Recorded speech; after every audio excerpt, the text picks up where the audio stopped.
Okay, hai.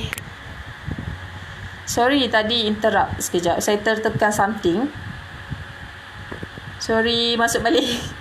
Masuk sebalik semua mami-mami. Saya tertekan something tadi. Sorry.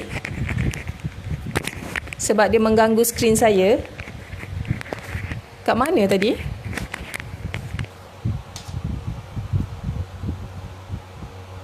Sorry tau. Masuk balik semua mami-mami.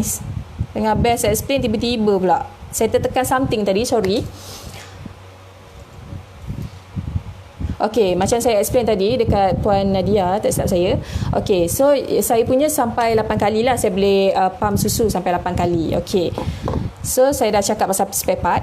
Nombor 6 tadi kan. Okay, so nombor 7 bunyi. Okay, make sure kita cari bunyi tu yang tak bising, yang tak ada pencemaran bunyi, supaya tak adalah mengganggu jiran-jiran kita kat sebelah ni yang tengah buat kerja kan. Sebab bunyi, kalau kadang-kadang bunyi yang bising boleh annoy juga kan. Kita pun annoy juga dengan bunyi yang bising. Sampai 10 batu dengar, kau tengah pump ke tu? Macam tu. Okay, so kalau boleh carilah bunyi yang tak bising. Sebab bunyi yang senyap pun boleh diambil kira juga, supaya tak mengganggu orang sekeliling kita. So nombor 8, tips nombor 8, make sure mudah dibawa. Okey, ada macam-macam jenis yang mudah nak dibawa ni, pump susu ni. Kalau boleh Google macam-macam, ada banyak sangat jenis dekat pasaran, dekat online ke ataupun dekat kedai ke, memang banyak. So ada juga yang datang sekali dengan bag susu. Bag susu, tapi saya punya saya tak beli sekali dengan bag susu. Saya pun tak tahu kenapa masa tu saya tak beli sekali. Okey, so ada je yang boleh datang sekali dengan beg susu, cooler dia, just kalau boleh beli sekali je dengan beg susu, senang. Sebab kalau mak-mak yang suka outstation ni, yang kena pergi outstation ni, dia akan mudah nak bawa, mudah nak carry dalam beg. Tak boleh lah yang besar-besar sangat, susah nak bawa pula kan. So senang lah nak bawa macam ni. Okay, so kalau dalam beg tu, make sure kena ada part yang boleh letak dia punya wire dia, charger dia, tempat charger dia, boleh letak dia punya motor dia, and kat bawah ni tempat letak cooler dia. Make sure ada cooler tau. Yang ni cooler dia. Kat dalam ni boleh letak susu. At least dia boleh tahan sampai 8 jam lah kalau tak letak dalam peti buat sementara waktu kan, sebab kita kerja, kalau kita travel. Okay, so kalau ada soalan tak? Dengar tak suara saya? Jelas tak? Boleh komen kat bawah. Okay, and nombor 9, kita boleh consider jugalah you all nak pilih sama ada single pump ataupun double pump. Okey, terpulang kat masing-masing punya cita rasa, tapi kalau saya nak pilih yang double pump lah, sebab dia memudahkan saya untuk pump 2 sekaligus. Okey, double pump. Okey, tapi kalau latte duit amnia ni, kalau nak buat single pump pun boleh, sebab dia ada, kalau nak cari yang double pump tapi yang boleh at the same time boleh buat single pump pun boleh. Okey, ni wire dia kan. Okey, nampak tak dia ada penutup ni? Kalau masa kat rumah nak BF baby, at the same time nak pump, just cabut je satu wire. Cabut yang lain pula. Cabut je yang mana-mana lah. Kisahlah.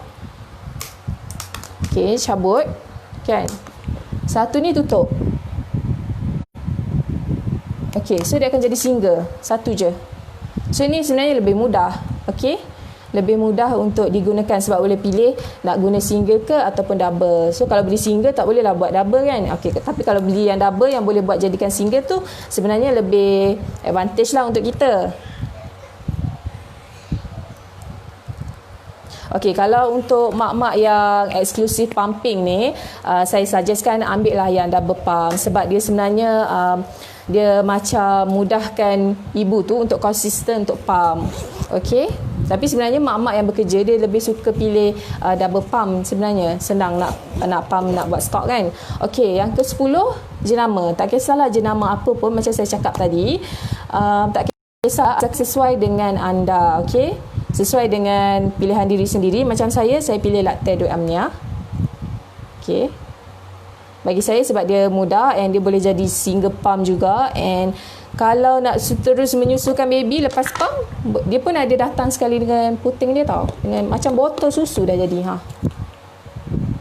Ni saya punya. Terus boleh susukan baby in case emergency kan. Okay. Dia datang sekali dengan yang ni, spare part dia. Dia macam memudahkan jugalah. Okay, so tak kisahlah brand apa pun yang you all nak pilih, make sure you all tahu budget you all. And yang paling penting sesuai dengan diri sendiri dan selesa. Okay. Okay. Yang ke-11, mungkin yang terakhir, okay, adalah saiz dan berat. Okay, make sure kalau mak-mak yang banyak outstation ataupun banyak pergi site, macam construction ke apa semua, make sure pilihlah yang ringan ataupun yang wireless supaya tak mengganggu masa untuk nak pumping. Okay, tapi bagi mak-mak yang duduk kat office, tak ada nak pergi mana pun, memang 9 to 6 memang kat office, boleh pilih yang biasa saja. So sebenarnya ikut keperluan kita juga kan, nak pilih brand yang macam mana, nak pilih jenis yang macam mana, ikut kesesuaian kita. Dan yang paling penting, buat research dulu sebelum beli, tahu bajet kita, and kalau boleh pergi setengah kedai yang boleh test dulu, sebab tak semua pump sesuai dengan kita, sebab corong ada macam-macam jenis corong tau. Okay, tak semua sesuai dengan kita, sebab kita pun ada macam-macam jenis cup. Okay. Puan Hasnita Syawal, double pump is the best untuk mak-mak bekerja yang mengejar masa. Betul, double pump memang sesuai untuk ibu-ibu yang mengejar masa. Betul, sangat betul. Sebab kalau pump 2 serentak, at least kita dapat stok 2 serentak kan. Kalau single pump ni agak susah. Okey, bagi yang nak pilih manual pump tu boleh juga, sebab ada setengah yang bila guna manual tu lebih banyak susu dia berbanding compare to electric pump. Itu terpulang pada masing-masing. Cuma saya bagi beberapa tips, iaitu 11 tips tadi yang mana baru masuk, boleh dengar balik 11 tips tadi. Okay, so kalau nak beli breast pump tu, kita tahulah bajet kita. So memandangkan kita memang tak boleh balik raya. Okay, sedih kan tak boleh balik raya. Okay, duit raya tu bolehlah reserve untuk beli pump susu. Okay, kalau balik raya, contoh balik ke Maman, Terengganu, dah pergi balik 200 lebih, dah bolehlah beli pump susu yang harga 200 lebih. So at least mak-mak yang dah dekat dengan due date tu boleh pergi cari pump susu lah. Tak payah beli baju raya pun tak apa kot.